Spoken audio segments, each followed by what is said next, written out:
Magandang araw Kuya Chris at sa lahat ng sumusubaybay sa inyong programa. Ako po si Brian, hindi ko po tunay na pangalan. 52 taong gulang at kasalukuyang nakatira ngayon dito sa Negros Occidental. Ang kwentong ibabahagi ko po sa inyo ay patungkol sa isang pambihirang luya na madalang lamang kung makita. Isang kwentong hango mismo sa tunay na karanasan ni Lenny, ang aking kaibigan. May 3 uri ng luya. Una ay yung luyang puti na kadalasan nating ginagamit sa pampalasa ng pagkain at sa paggawa ng tsaa. Ang luyang puti ang mas kilala nating lahat. Pangalawa ay ang luyang dilaw na ginagamit naman sa pangkulay sa ibang lutuin. Ang luyang dilaw ay may malalaking dahon at malalapad ito. Mabisa ang luyang dilaw upang maiwasan ang sakit na kanser at iba pa. At ang panghuling uri naman ng luya ay ang luyang kulay itim. Ang luyang itim ay nagmula sa bansang Thailand, kaya naman ay bihira lamang ang ganitong uri ng luya dito sa Pilipinas. Sinasabing mabisang panlaban ang luyang itim sa mga masasamang elemento o mga itim na puwersa. Epektibo itong pangontra laban sa kulam at barang. Simula nung 20 taong gulang pa lamang si Lenny ay mahilig na siyang mag-isip ng mga negosyo. Subalit lahat ng kanyang naiisip ay palaging pumapalpak. Likas na kasi sa kanya ang maging negosyante. Pero hindi niya lang alam kung paano nga ba niya mapapalago ang kanyang mga naiisip na negosyo. Lahat kasi ng negosyong nasisimulan niya ay humahantong agad sa pagkalugi, kahit hindi pa nangangalahati sa buwan. Ilang beses man siyang magdasal, pero mukhang kinukulang talaga siya sa gawa. Humantong sa punto na pinanghinaan na siya ng loob, kaya pansamantala niyang inihinto ang kanyang pagnenegosyo. Pero isang gabi ay bigla siyang nakaramdam ng pagkalumbay. Wari bang may hinahanap-hanap ang kanyang pagkatao. Hinahanap-hanap ng kanyang katawan ang hilig niya sa pagnenegosyo. Sa puntong ito, ang negosyong naiisip niya ay patungkol sa pag-aalaga ng mga halaman. Pagtatanim ng mga gulay at pagpapalawak ng mga prutasang kagaya ng lansones, rambutan, santol, dalandan at marami pang iba. Sayang din naman kasi ang lupaing pagmamay-ari ng pamilya nila kung hindi rin naman gagamitin. Sobrang laki ng niloan niya para lamang maisakatuparan ng inaasam-asam niyang negosyo. Naisipan kasi ni Lenny na agrikultura ang pangunahing kadluan ng mga tao ng mga pangangailangan. Kaya araw-araw ay tiyak na malaking pera ang papasok sa kanya. Nung una ay nahirapan pa siya sa pag-aalaga ng mga halaman. Kumuha na rin siya ng mga trabahanteng inupahan niya sa pagtatanim. Buong akala ni Lenny ay malulugi na naman siya. Pero laking tuwa niya nang naging maganda ang daloy ng kanyang negosyo. Maraming taon ang iginugol niya hanggang sa tuluyan na niyang makamit ang kanyang pangarap na masaganang pagtatanim. Sa edad na 20 ay nakapundar agad siya ng sariling bahay at sasakyan. Nagawa niya na ring makabili pa ng ibang lupa. Lahat ng lupaing nabibili niya ay tinataniman niya. Maswerte siya dahil may nabili rin siyang lupa na kung saan ay sagana sa mga tanim ng niyog. Kaya hindi niya na ito tinamnan pa, bagkus ay ipinaalaga niya na lang sa kanyang mga katiwala. Habang nagpapatabas si Lenny ng sakahan, may nakitang kakaibang halaman ng kanyang mga inupahang trabahante. May nakita silang kakaibang uri ng luya. Hindi puti at hindi rin dilaw ang laman nito. Bagkus ay kulay itim na medyo may pagkaube. Ang tangkay ng luya ay pinaghalong kulay ube at berde. Higit na mas matulis ang mga dahon nito kumpara sa mga luyang ginagamit sa pampalasa. Itabi niyo na lang yan sa isang gilid. Baka nakakalason ng halamang yan. Utos ni Lenny sa mga tauhan. Buong akala niya kasi ay halamang ligaw o isang uri ng damo lamang ang luyang itim na iyon. At sa isip-isip niya ay baka kahawig lamang nito ang luya. Sa akalang hindi mapapakinabangan ng halamang yun, binaliwala na lamang nila ito. Ipinagpatuloy ni Lenny ang pagmamasid-masid niya sa kanyang lupain. Nakaugalian na talaga niya ang bumisita sa kanyang sakahan sa tuwing gusto niya ng katahimikan at pahinga. Habang nakaupo si Lenny sa ilalim ng malaking puno ng mangga, may nakita na naman siyang itim na luya na malapit lamang sa kanilang pinagpapahingahan. Doon niya napagtanto na maganda palang gawing palamuti sa labas ng bahay ang luyang iyon dahil sa ganda ng kulay ng mga dahon nito. Nilapitan ni Lenny ang mga luya at inukit niya ang mga ito. Napansin niya na kadalasan sa halamang yon ay walang laman. Bihira lamang siyang nakakakita ng laman mula sa ganoong halaman. Lahat ng nahukay niyang luyang itim na may laman, inipon niya at dinala niya pa uwi sa kanyang bahay. Pagka-uwi niya ay agad niyang itinanim sa mga paso ang nakabibighaning luya. Dahil mabilis lang namang alagaan ng luya, agad itong naging mayabong at sumigla kahit sa paso lamang nakatanim. Ipinalamuti nga ni Lenny ang luyang yon sa harapan ng kanilang bahay. Halos lahat ng mga bisita nila ay pinupuri ang ganda ng halamang yon. Nagsunod-sunod din ang swerte ni Lenny mula nang ilagay niya ang mga luyang yon sa harap ng kanilang bahay. Hinala ni Lenny ay may hatid na swerte ang luyang itim. Nahumaling siya sa luyang itim kaya lahat ng nakikita niya sa kanilang sakahan ay dinadala niya sa kanilang bahay at doon niya itinatanim. Mas naging masagana ang buhay ni Lenny nang makilala niya si Nelson. Si Nelson ay isa ring negosyante na may malawak na sakahan. May lupain din si Nelson na nabili rito sa Negros Occidental, kung saan ay mayroon itong malawak na plantasyon ng tubo na ginagawang asukal. Nagkakilala si Nelson at Lenny sa isang proyektong napatutungkol sa paghahalaman. Unang pagkikita pa lang ng dalawa ay naramdaman agad nila ang koneksyon nila sa isa't isa. Kaya naman habang tumatagal at habang dumadalas ang pagkikita ng dalawa, nagkamabutihan sila. Hanggang sa dumating sa punto na ganap na silang ikinasal. Maraming taon pa ang lumipas hanggang sa biniyayaan si Nelson at Lenny ng 5 anak. Walang mapagsidla ng tuwang naramdaman ni Lenny sa lahat ng mga tagumpay na nakakamit niya sa buhay. Kaya ang ibang tao, madalas siyang ikumpara sa kanyang kapatid na hanggang ngayon ay isang kahig at isang tuka pa rin. Ako na yata ang pinakamaswerteng tao sa balat ng lupa.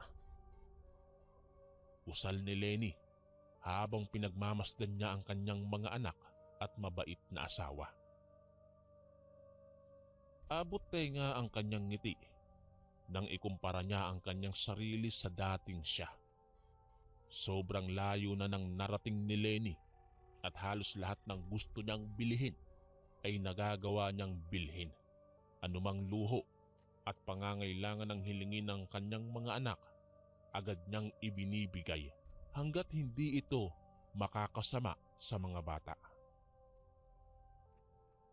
Isang araw, habang ipinagdiriwang nila ang graduation ng kanyang panganay na anak na katatapos lamang sa kursong engineering, may isang estranghirang matandang pumasok sa kanilang bakuran upang makisaya. Gula-gulanit ang suot niyang damit at sinusundan siya ng mga langaw. Para tuloy siyang naghatid ng langaw sa kaganapan. Ang mga batang nakakita sa matanda ay nagsipagtakbuhan, bunsod ng takot. Ang ibang tao naman na dumalo sa pagsasalo ay pinagtawanan ng matanda. Bakas sa mukha ng mga tao na nandidiri sila sa matanda. Maya-maya lamang ay biglang umimik ang matanda. Mahina ang boses nito at nauutal-utal. Pero malinaw na humihingi siya ng pagkain at tubig na maiinom. Dahil maraming pagkain ng araw na yon, walang pag-aatubili siyang binigyan ni Lenny ng pagkain at inuming tubig. Pinaupo ni Lenny ang matanda at kinausap niya ito ng maayos. Likas na rin talaga kay Lenny ang maging mabait. Hindi siya nandidiri at hindi rin siya natatakot sa mga taong lansangan. Habang kinakausap ni Lenny ang pulubi, bigla siyang tinawag ng kanyang asawang si Nelson. Pagkatapos ay itinuro ni Nelson ang mga halamang luya ni Lenny. Nakapagtataka dahil dahan-dahang nalalanta ang mga halaman. Hindi mapakali si Lenny sa kanyang nakita. Para siyang nasasaktan nang makita niyang nalanta ang mga luyang itim. Hindi niya alam kung ano ang nangyari sa mga halaman. Nang muli niyang ibaling ang kanyang tingin sa matandang pulubi, mas nagulat siya dahil bigla na lamang kasing naglaho sa kanyang paningin ang figura ng matanda. Hindi naman nila nakitang lumabas ang matanda pero kusang nawala yun. May mga alaga ka palang luyang itim, Mare. Alam mo bang ganda ang luyang iyan? Lalo na sa mga kagaya mong mayaman. Usal ng isang babae na kaibigan din ni Lenny. Ano ang ibig mong sabihin, Mare? Nagtatakang tanong ni Lenny. Bakas sa tinig at ekspresyon ng kanyang mukha ang kuryosidad na bumabalot sa kanyang isipan. Albularyo ang lola ko, kaya marami akong alam sa mga bagay-bagay patungkol sa mahikang itim. Alam mo ba na ang luyang itim ay mabisang pangontra sa mga kulam at barang? Dahil mayaman ka, nakakasiguro ako na maraming tao ang may inggit sa'yo. Maaari mong gamitin ang luyang itim upang maging pananggalang laban sa mga nakababahalang kulam. Mahabang litanya ng babae. Pero napaismid na lamang si Lenny ng nguso. Pagkatapos ay pinagtawanan niya lamang ang winika ng babae. Si Lenny kasi yung tipong hindi basta-bastang naniniwala sa mga sabi-sabi ng matatanda. At kapag ang mga luyang itim daw ay nalanta, ibig sabihin may masamang puwersa ang pumasok sa bakuran ng bahay mo. Dagdag pang usal ng babae. Napahinto si Lenny sa kakatawa matapos niyang marinig ang sinabi ng babae. Agad na pumasok sa kanyang isipan na marahil isang mangkukulam ang matandang inabutan niya ng pagkain at inumin. Sigurado ka ba sa mga pinagsasabi mo, Mare? Baka naman ay tinatakot mo lang ako. Sambitla ni Lenny at ipinagsawalang kibo niya na lang ang winika ng kanyang bisita. Mariing tiningnan ni Lenny ang mga nalantang luyang itim. Inisip niya na baka ay kagagawan iyon ng mainit na panahon. Hindi niya na rin kasi nadiligan ang kanyang mga halaman dahil naging abala sila sa paghahanda sa graduation party ng kanyang anak. Palaisipan man kay Lenny ang nangyari sa mga luyang itim, minainam niyang mag-focus na lamang sa mga mahahalagang gawain niya. Ayaw niya pa kasing problemahin ang bagay na iyon sapagkat ng araw na iyon ay kinakailangan lang nilang magsaya dahil nakatapos na ng pag-aaral ang panganay niyang anak. Malaki ang pasasalamat ni Lenny sa Panginoon dahil sa wakas ay unti-unti nang naabot ng kanyang panganay na anak ang mga pangarap nito sa buhay. Wala nang masasaya pa sa isang ina na nakikitang nagtatagumpay ang kanyang mga anak. Ang dapat ay masayang araw ay naging isang bangungot para kay Lenny. Biglang nagsigawan ng mga tao at karamihan sa kanila ay nataranta. Ito ay matapos na mawalan ng malay ang panganay na anak ni Lenny. Bumagsak ang katawan nito sa sahig at agad-agad nilang isinugod sa ospital. Ilang sandali lamang nung madala na sa ospital ang anak ni Lenny Sinabi ng doktor na pagod lang daw ang sakit ng kanyang anak. Pero hindi kumbinsido si Lenny sa sinabi ng doktor. Pinagdidiinan niyang hindi lang pagod ang dahilan sa nangyari sa kanyang anak. Upang siya ay maniwala, inulit ng doktor ang pagsusuri sa pasyente. Ngunit nang muling matapos ang pagsusuri, walang nakitang kakaibang sakit ang mga doktor. Sinabi nilang normal lang daw ang sakit na dinaramdam ng binata. Nang bumalik na ang malay ng binata, agad na rin siyang naiuwi ni Lenny sa kanilang bahay at doon na lang nagpagamot. Pero habang lumilipas ang ilang araw, mas lalo pang lumalala ang sakit ng panganay ni Lenny. Pabalik-balik nilang dinala sa doktor ang binata pero hindi pa rin matukoy ng mga doktor ang sakit nito. Ilang ospital na ang pinuntahan nila pero maski sino mang doktor ang tumingin sa kalagayan ng binata ay walang nakapagsasabi ng eksaktong sakit. Pinanghinaan na ng loob si Lenny. Hindi na nila malaman ang hakbang na gagawin para mapagaling ang kanilang anak. Dumating sa punto na nangitim na ang labi ng binata. Nahirapang huminga na sa kalaunan ay humantong sa pagkamatay nito. Sa kasagsagan ng burol ay may matandang nakita si Lenny. Ang matandang ito ay nasa labas ng kanilang bahay. Pasulyap-sulyap habang may telang itim na nakatabon sa ulo nito. Hindi mawaring ni Lenny kung sino ang matandang iyon dahil wala namang matanda sa kanilang lugar na mahilig magsuot ng purong kulay itim.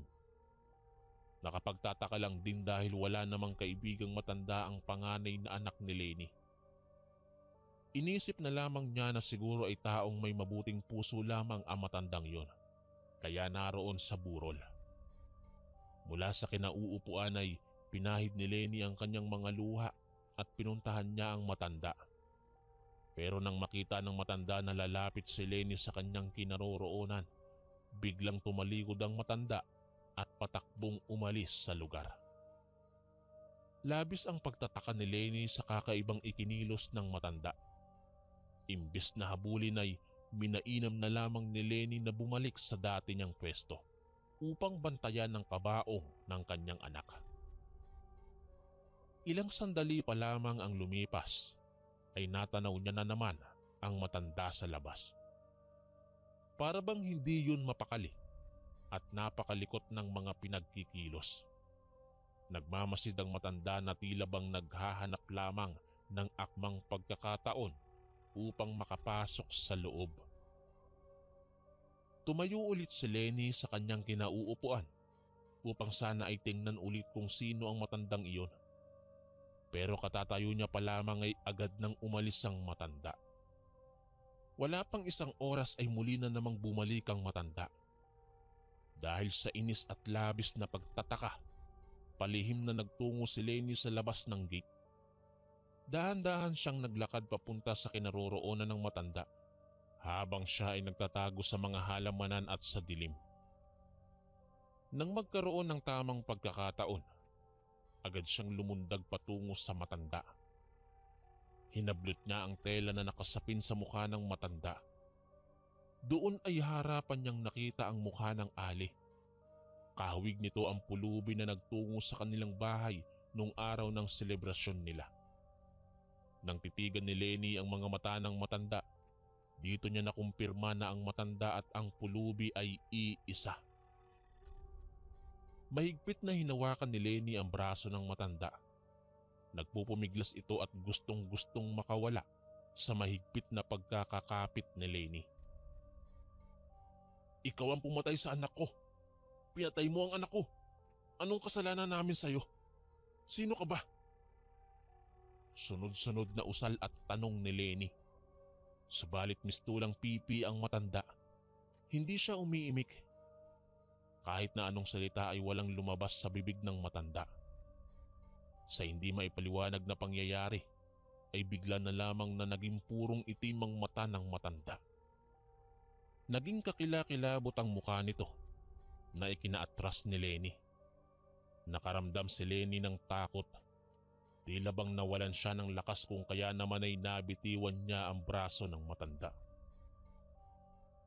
Nandito ako upang makatiyak kung tagumpay ko na bang napatay ang anak mo. Usal ng matanda at saka ito naglakad ng mabilis.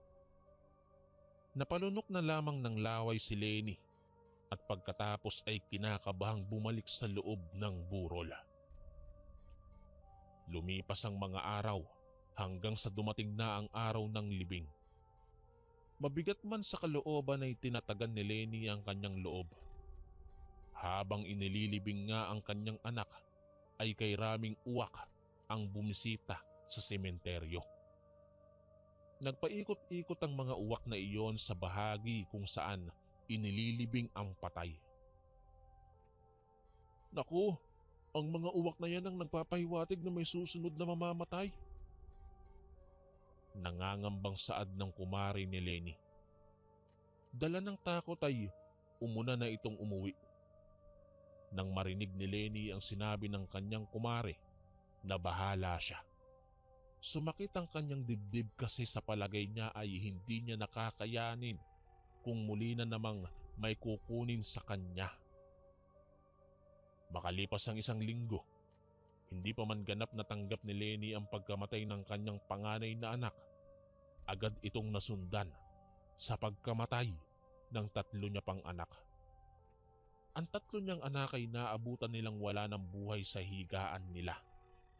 Hindi maipaliwanag ng mga pulis maging ng mga doktor ang naging dahilan sa pagkamatay ng 3 anak ni Lenny. Masigla kasi ang mga pangangatawan nito at hindi makitaan ng kahit na anong uri ng sakit. Parang pinagsukluban ng langit at lupa ang naramdaman ng mag-asawang Lenny at Nelson sa sinapit ng kanilang mga anak.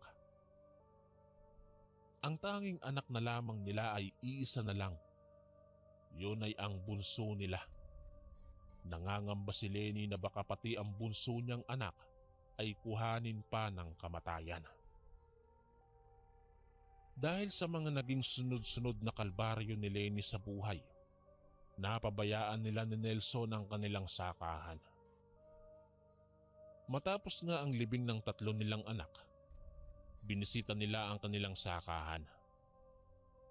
Sa kanilang pagbisita, ang naabutan nila ay tuyot na lupa at lantang mga halaman.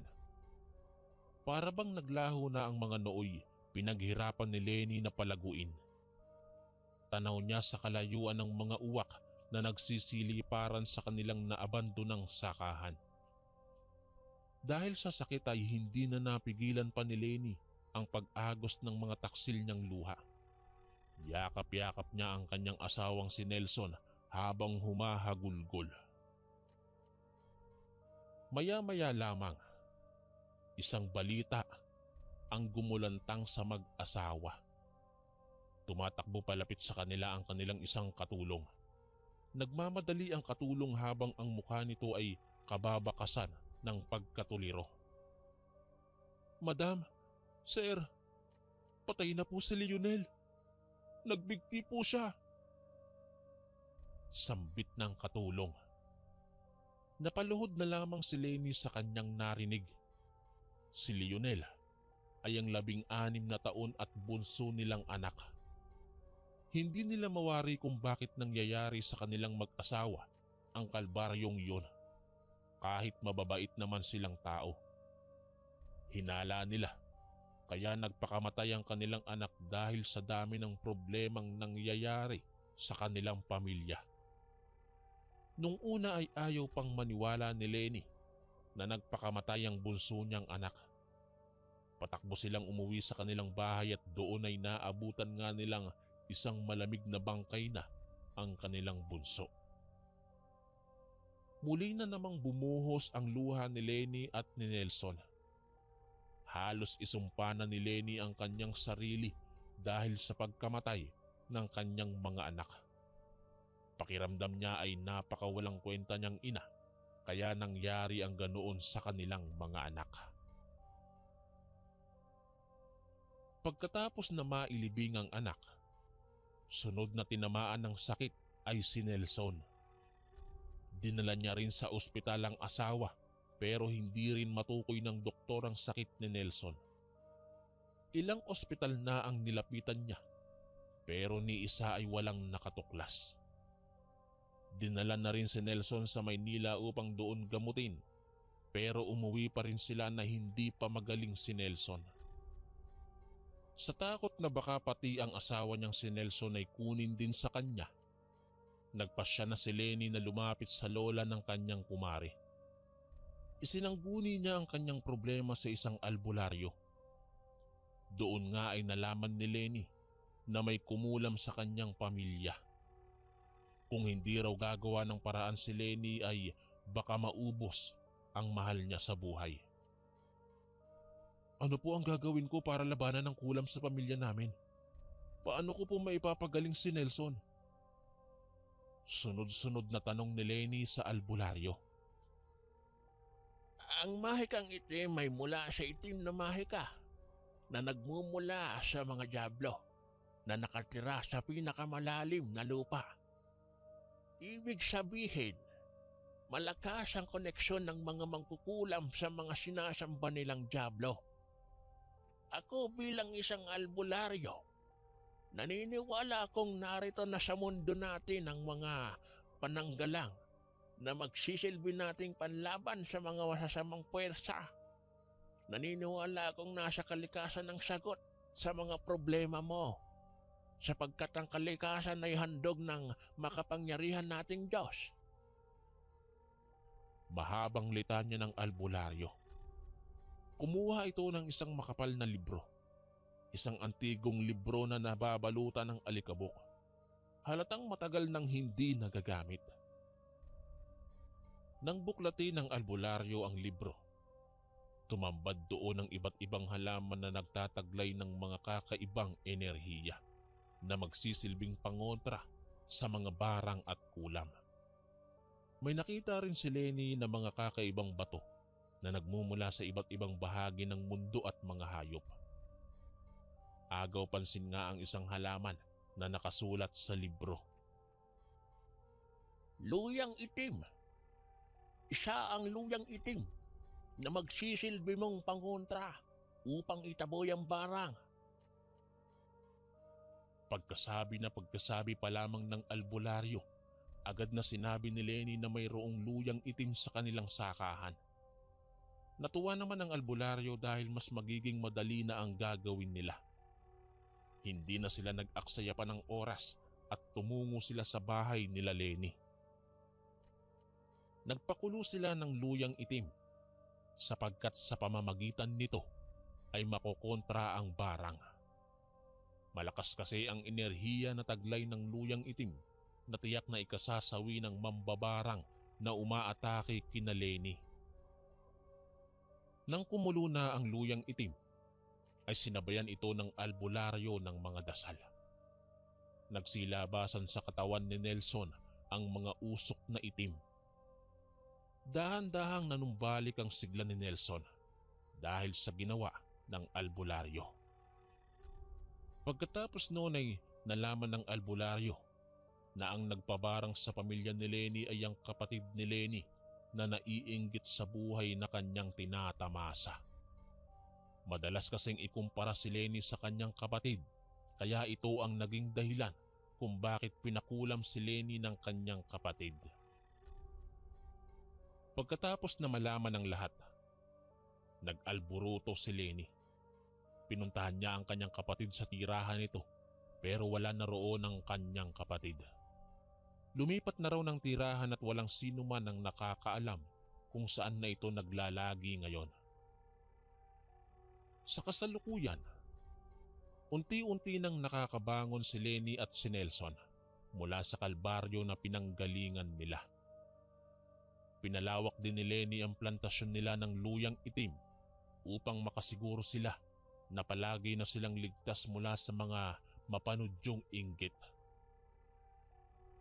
Hanggang dito na lang po Kuya Chris. Maraming salamat po sa pagbasa ng aking kwento. Ang inyong kaistorya, Brian.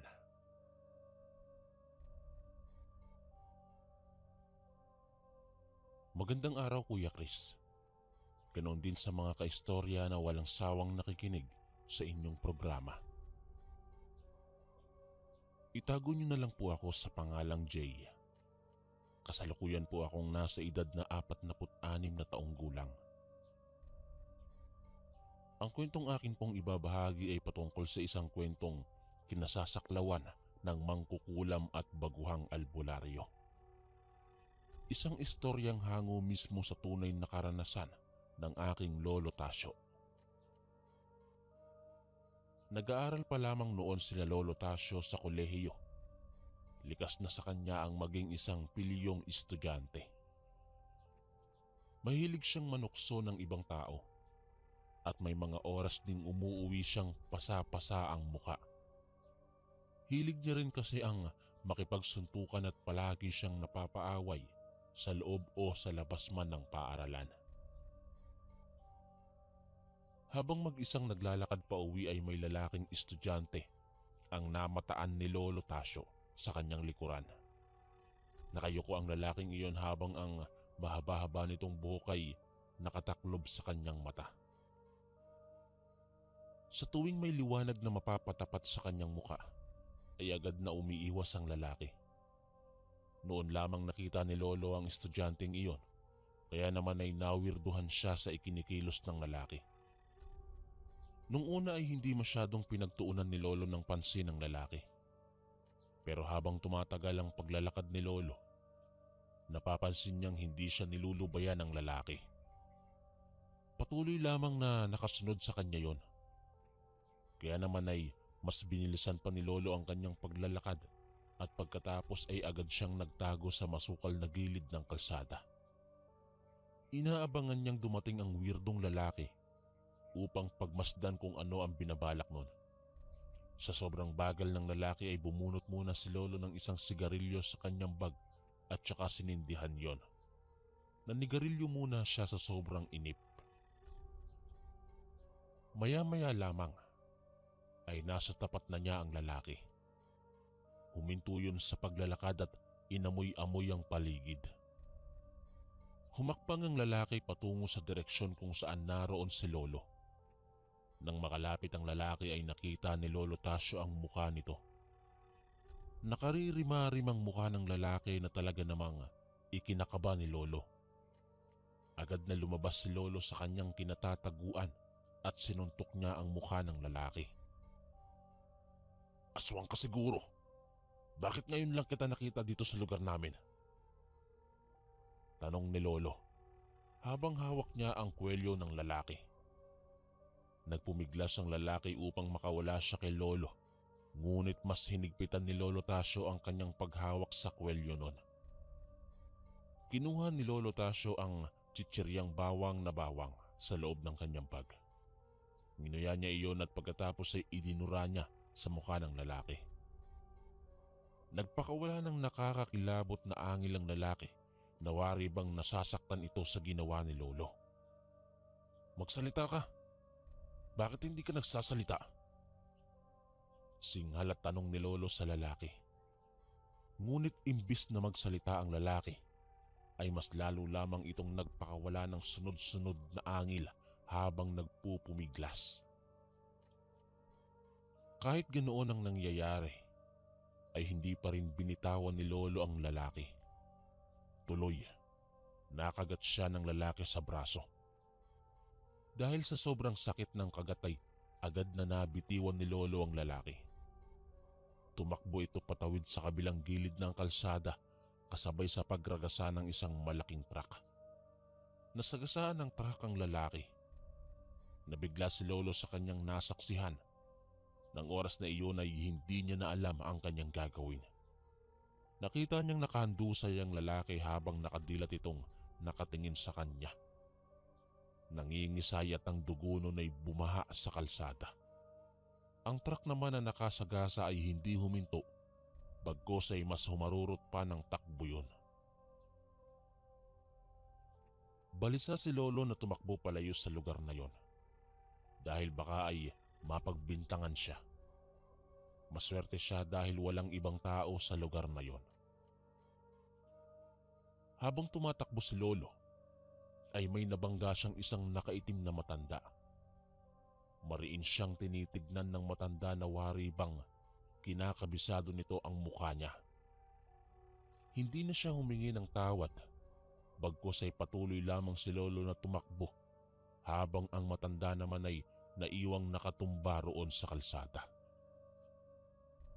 Pawisan na si Lolo Tasyo sa kakatakbo at nang makarating ng bahay ay agad niyang isinarado ang pintuan nila. Nagtaka ang kanyang nanay sa ikinilos ni Lolo dahil balisang balisa itong umuwi. Patakbong nagtungo si Lolo sa kanyang kwarto at pagkatapos ay agad niyang kinandado ang pinto. Nang sandaling yun ay sinasabunutan ni Lolo ang kanyang sarili sapagkat gulong-gulo na ang kanyang isip. Pagkatapos ng nangyaring iyon, nagsunod-sunod na ang kababalaghan na nangyayari kay Lolo. Sa tuwing natutulog ay bigla-bigla na lamang siyang dinadalaw ng itim na anino sa kanyang panaginip. Sa tuwing dumudulog ang gabi ay nakararamdam si Lolo ng takot. Ayaw niyang matulog sapagkat kung siya ay matutulog, tiyak na babangungutin na naman siya. Palaging nagpapakita sa kanyang panaginip ang isang anino ng babae. Nakakatakot ito dahil kung minsan ay parang gusto siyang patayin ng anino. Wala mang mukha ang anino, pero korteng tao ito. Hindi batid ni Lolo kung ano ang nais ipahiwatig ng kanyang panaginip. Palaisipan sa kanya kung sino ang anino na yon. Isang gabi ay pinilit ni Lolo ang hindi matulog. Upang hindi makaramdam ng antok ay uminom siya ng 3 tasa ng kape.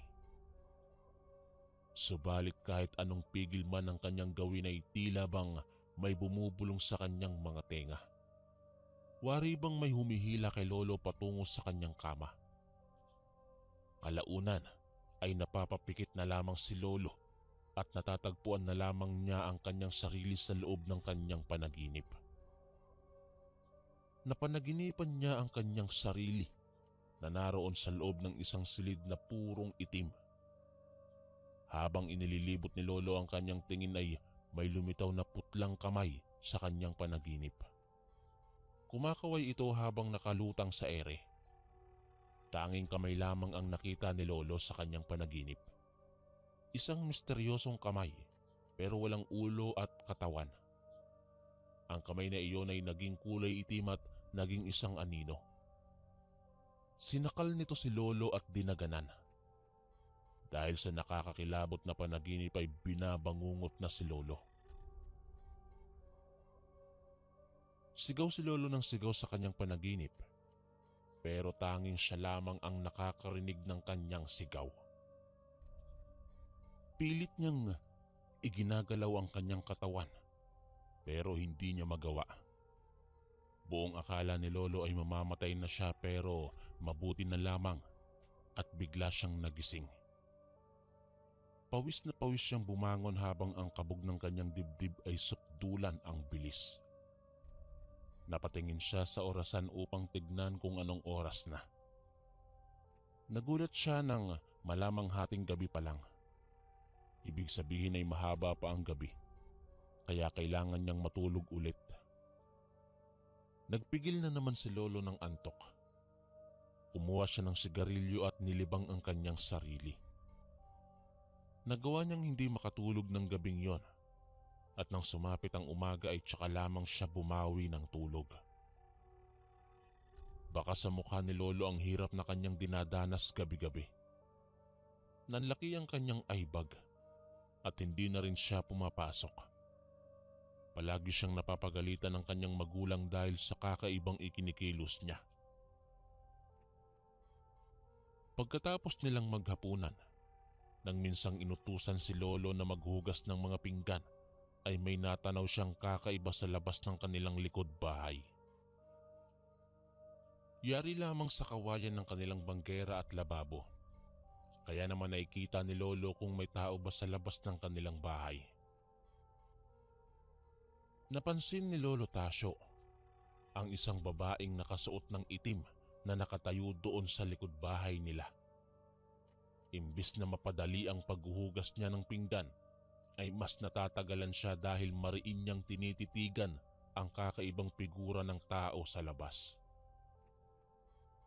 Kumuha si Lolo ng flashlight at lumabas siya sa kusina upang tignan kung sino ang babae na kanyang nakita. Nang itutok niya ang flashlight sa pwesto kung saan niya nakita ang isang nakaitim na babae, wala siyang naaaninag na tao. Tanging kaluskos na lamang sa loob ng sagingan ang kanyang naabutan. Bunsod ng hindi maipaliwanag na kaganapang yun, nagsitindigan ng balahibo sa braso at batok ni Lolo. Nanginginig ang kanyang katawan na naglakad pabalik sa loob ng kanilang bahay. Nang ihakbang niya ang kanyang paa sa hagdan na yari sa kahoy, ay may itim na kamay ang humawak sa kanyang binti. Agad na napatingin si Lolo sa kanyang paanan at nakita niya ang isang nakaririmarim na matandang babaeng nakasuot ng itim na mahabang seda. Nagsumigaw si Lolo at nagpakawala ng maraming padyak. Pagapang siyang pumasok sa loob ng kanilang kusina. Gulat at takot na takot siyang sinalubong ng kanyang magulang. "Anong nangyayari sa'yo?" tanong ng kanyang ina. Dala ng panginginig ay hindi agad nagawa ni Lolo ang magsalita. Wari bang pansamantalang naging paralisado si Lolo Tasyo dahil sa labis na takot na kanyang naramdaman. May matanda pong humawak sa binti ko," balisang tugon ni Lolo. Hinawakan at sinuri ng kanyang tatay ang binti ni Lolo Tasyo, ngunit walang bakas na hinawakan ng kung sino ang kanyang binti. "Nag-a-addict ka ba? Siguro dahil sa kababarkada mo kaya ka nagkakaganyan eh. Inutusan kang maghugas ng pinggan pero kung ano-ano ang inaatupag mo." Bulyaw ng tatay ni Lolo Tasyo. Tumayo si Lolo mula sa pagkakalupagi niya sa sahig at pilit siyang naglakad pabalik sa lababo. Kahit pa na malakas ang kabog sa kanyang dibdib, ipinagpatuloy niya ang kanyang paghuhugas. Hindi niya maiwasan ang hindi mapatingin ulit sa labas ng kusina. Doon ay may namataan na naman siyang isang matandang babae na nakatingin sa kanya. Yumuko na lamang si Lolo Tasyo habang naghuhugas. Nagkunwari siya na hindi niya nakikita ang matandang babae. Habang naghuhugas ng pinggan ay bigla na lamang nangisay si Lolo. Bumulagta siya sa sahig at nawala ng malay. Alalang-alala sa kanya ang kanyang nanay at tatay kaya agad siyang dinala sa pinakamalapit na ospital. Sa ospital ay nakita ng mga doktor ang iba't ibang pasa sa katawan ni Lolo. Puno rin ng kung ano-anong kalmot ang katawan ni Lolo Tasyo. Hindi malaman ng mga doktor kung ano ang sakit ni Lolo. Ayon sa mga doktor ay minor injury lang daw ang sakit ni Lolo. Maayos naman daw ang kondisyon ng ulo ni Lolo, puso at maging ang kanyang dugo. Marahil ay bunsod raw iyon ng pakikipagsuntukan ni Lolo dahil mahilig siya makipagbasag ulo. Niresetahan na lang ng doktor si Lolo at kinaumagahan ay agad siyang nakalabas ng ospital. Maayos namang umiinom si Lolo ng gamot na nireseta ng doktor, pero imbis na gumaling ay mas lumala lamang ang sugat at mga pasa sa katawan ni Lolo. Nasundan pa iyon sa pananakit ng mga braso at binti ni Lolo Tasyo. Tila bang may kung anong tumutusok sa kanyang katawan. Madalas din na nararamdaman ni Lolo Tasyo na parang binabali ang kanyang braso at mga binti. Humantong nga sa pamamaga ng kanyang braso at binti, kaya hindi na magawa ni Lolo ang makapaglakad ng maayos. Palagi na lang siyang nakaratay sa higaan. Dahil doon ay naisipan ng kanyang magulang na ibalik si Lolo sa ospital. Pero mas lalo lamang na lumalala ang sakit ni Lolo Tasyo. Ang kanyang mga kuko ay nangingitim na parabang mabubulok na. Nagtuklapan din ang mga labi ni Lolo na wari bang naaagnas. Kahit hirap na si Lolo sa iniinda niyang sakit, hindi pa rin matukoy ng mga doktor ang sakit niya. Pinagpapasa-pasahan na siya ng mga ospital. Ngunit kahit na sino ay hindi nagagawang ibalik sa dati ang pangangatawan ni Lolo. Halos maubos na ang pera na ipon ng kanyang nanay at tatay. Pero hindi pa rin gumagaling si Lolo. Sa sobrang mahal ng mga binibili nilang gamot ay halos maubusan na sila ng pera. Ang sana'y pera na pambili nila ng bigas at ulam ay napupunta lamang sa pampagamot kay Lolo. Humantong sa punto na gusto na lamang ni Lolo ang mamatay. Isang gabi, habang nakahiga sa kanyang kwarto, ay naisipan ni Lolo na wakasan ang kanyang sariling buhay. Hindi niya nakasikayang tingnan na nahihirapan ang kanyang magulang nang dahil sa sakit niya. Inabot niya ang blade na naroon sa munting mesa na nasa kalapit ng kanyang higaan. Akma na sanang hihiwain ni Lolo ang kanyang pulsuhan nang biglang humangin ng malakas. Kumalabog ng malakas ang bintana.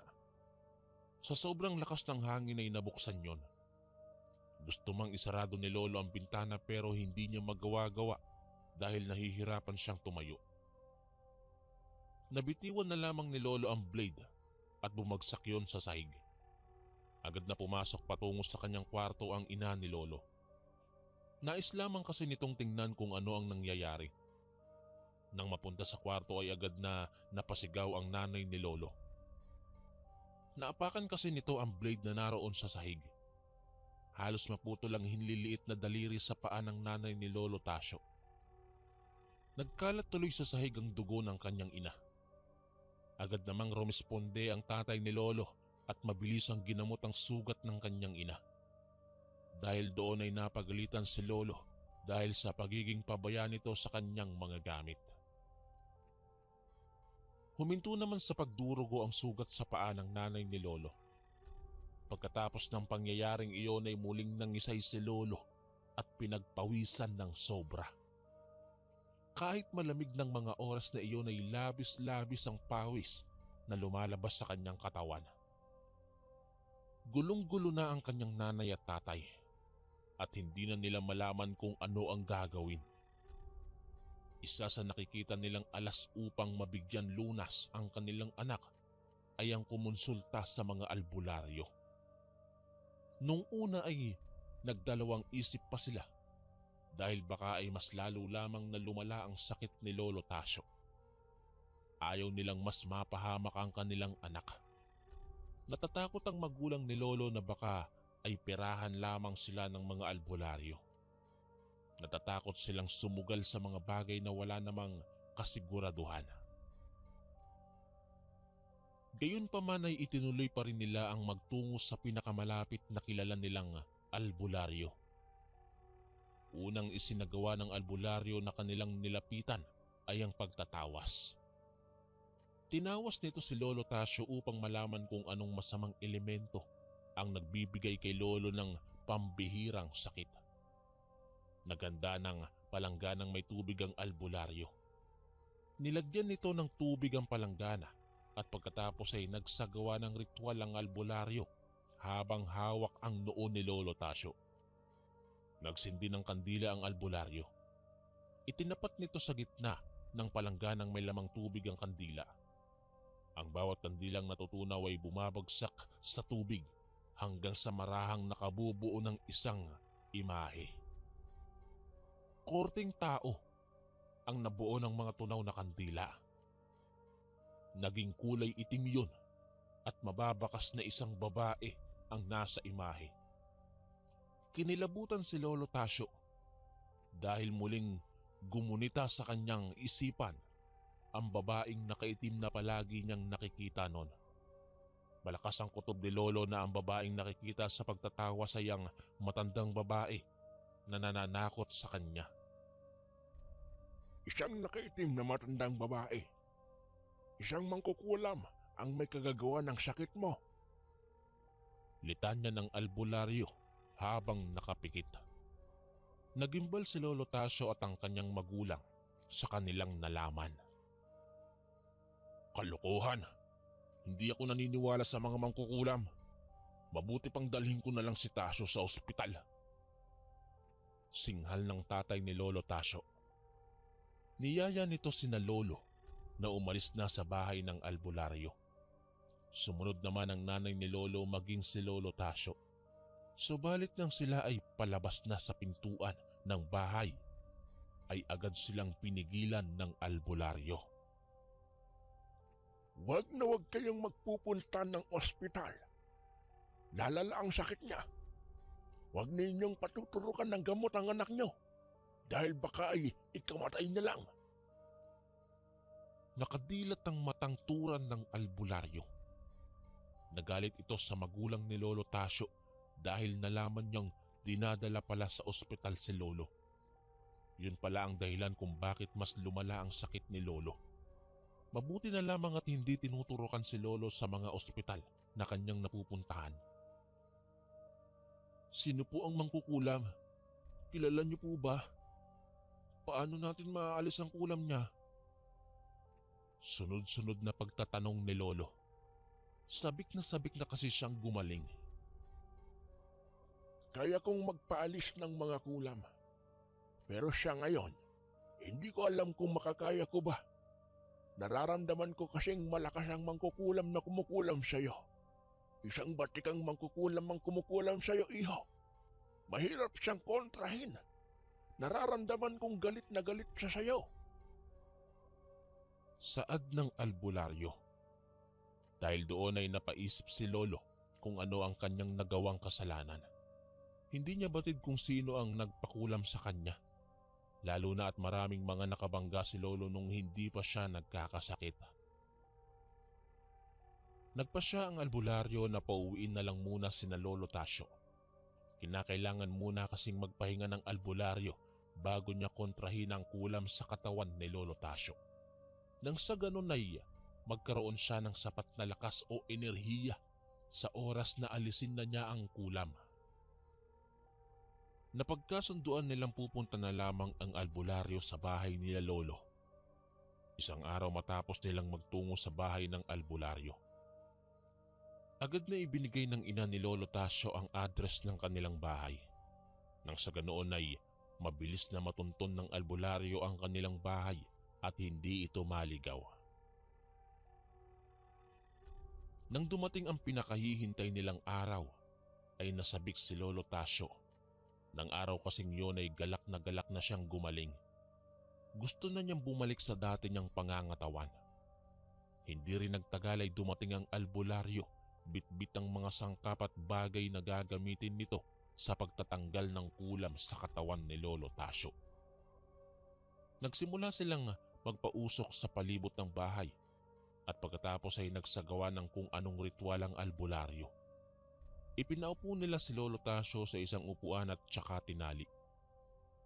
Kinuha ng albularyo ang isang maliit na bell at paulit-ulit itong pinatunog sa palibot ni Lolo. Nakaramdam si Lolo ng paninigas ng kanyang katawan. Wari bang may nagpupumiglas na itim na enerhiya sa kanya.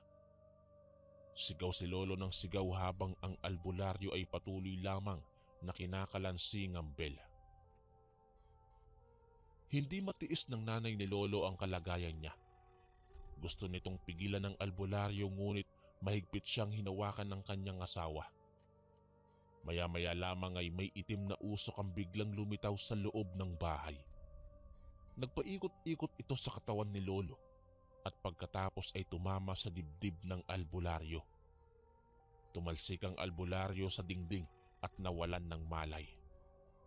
Nagsimulang nakaramdam ng takot ang mga magulang ni Lolo Tasyo. Nang oras na iyon ay nawalan din si Lolo ng malay. Ayon sa mga magulang ni Lolo ay muling nagising ang albularyo at sinabi nitong malakas ang mangkukulam. Muling nagsagawa ng ritual ang albularyo. Pilit nitong inaalis ang kulam sa katawan ni Lolo Tasyo. Pero nahihirapan siya. Higit na mas malakas sa kanya ang mangkukulam at sa katagalan ay naubusan ng enerhiya ang albularyo.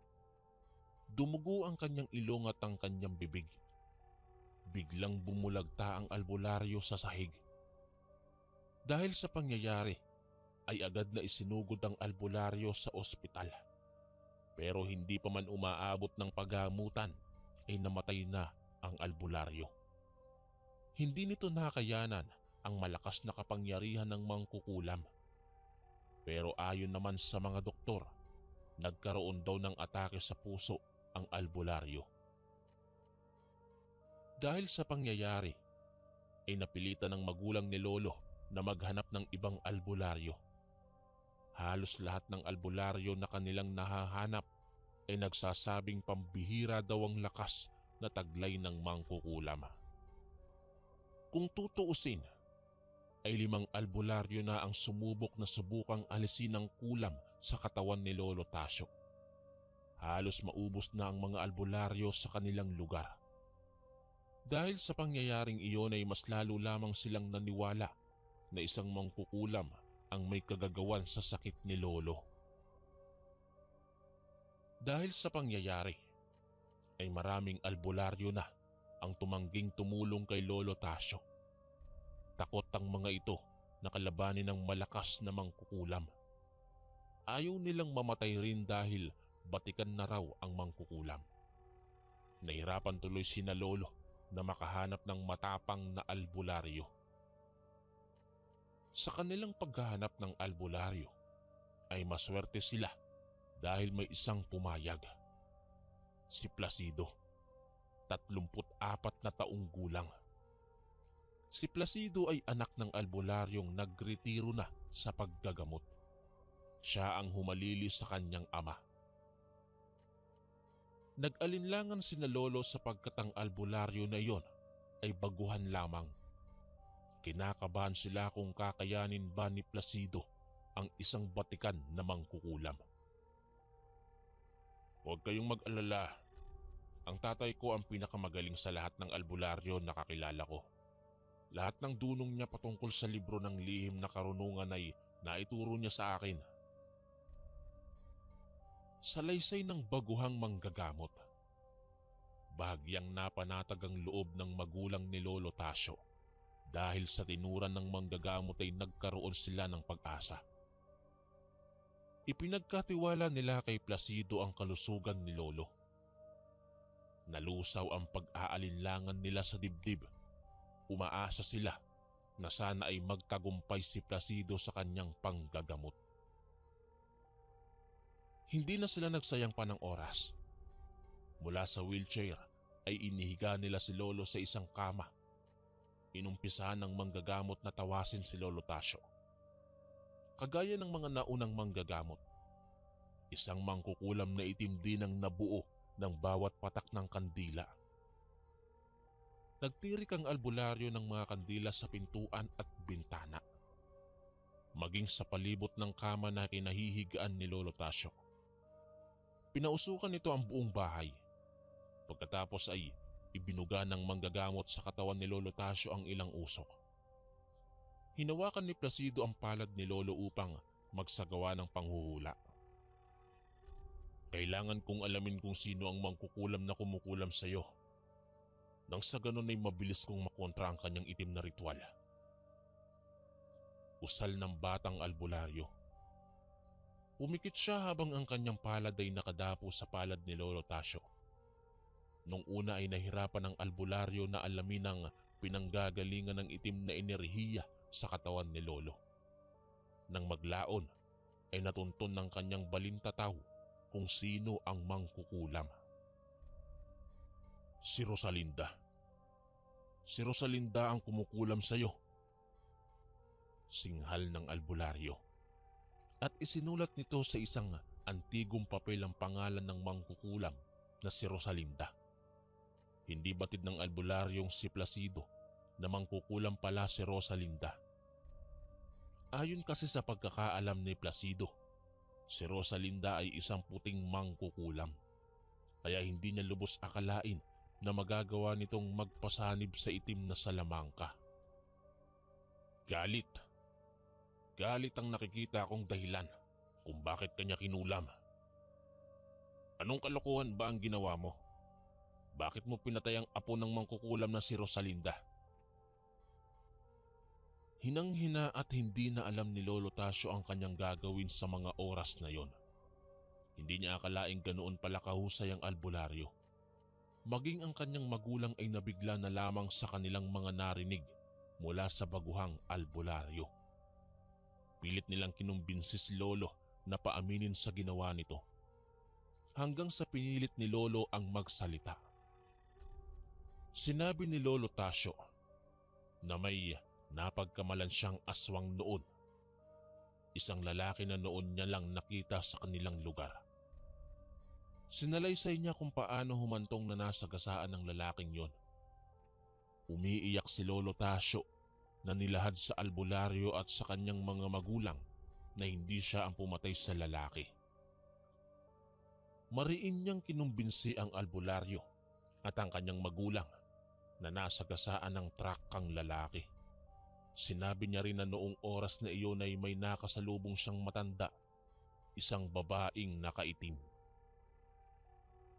Kinumpirma naman ng manggagamot na ang matandang nabanggit ni Lolo ay walang iba kundi si Rosalinda, ang batikang mangkukulam. Kilala ito sa pagiging mahusay at mabait na manggagamot. Marahil ay napagkamalan nitong si Lolo Tasyo ang pumatay sa nasagasaan niyang apo. Kaya naman ay napag-initan niya si Lolo. Galit ang nagtudyo sa kanya kung bakit siya naging masamang mangkukulam. Iwinasiwas ng albularyo ang kanyang palaspas upang tulungan si Lolo Tasyo bago pa mahuli ang lahat. Sukdulan nitong ginamot si Lolo gamit ang dunong nito mula sa libro ng karunungan. Ibinuhos ng bagong albularyo ang kanyang buong lakas. Magawa niya lang na mabira ang itim na kapangyarihan ng batikang mangkukulam. Napaluhod na ang albularyo sa sahig dahil nararamdaman niyang kinakalaban siya ng mangkukulam. Bagaman baguhan pa lang si Placido sa larangan ng panggagamot, marami naman siyang alam na natutunan niya sa kanyang ama. Halos umangat na sa ere ang katawan ni Lolo Tasyo. Mabuti na lamang ay nakatali siya sa kanyang kinahihigaan. Ang ilang mga kandila ay muntik nang mamatay sa bigat ng enerhiya sa paligid. Sigaw siya ng sigaw at ramdam na ramdam ni Lolo Tasyo ang paghihirap ng sandaling yon. Sa katagalan ay nagawang talunin ng baguhang manggagamot ang itim na kapangyarihan ng batikang mangkukulam. Nawala ng malay si Placido sapagkat halos maubos na ang kanyang lakas. Naramdaman ni Lolo na bahagyang bumuti ang kanyang pakiramdam. Pinunasan ng kanyang ina ang butil-butil na pawis ni Lolo. Agad namang nilapitan ng ama ni Lolo ang bumagsak na albularyo. Ang buong akala nila ay hindi makakaligtas ang albularyo. Subalit malaki ang kanilang pasasalamat dahil matagumpay itong nakaligtas.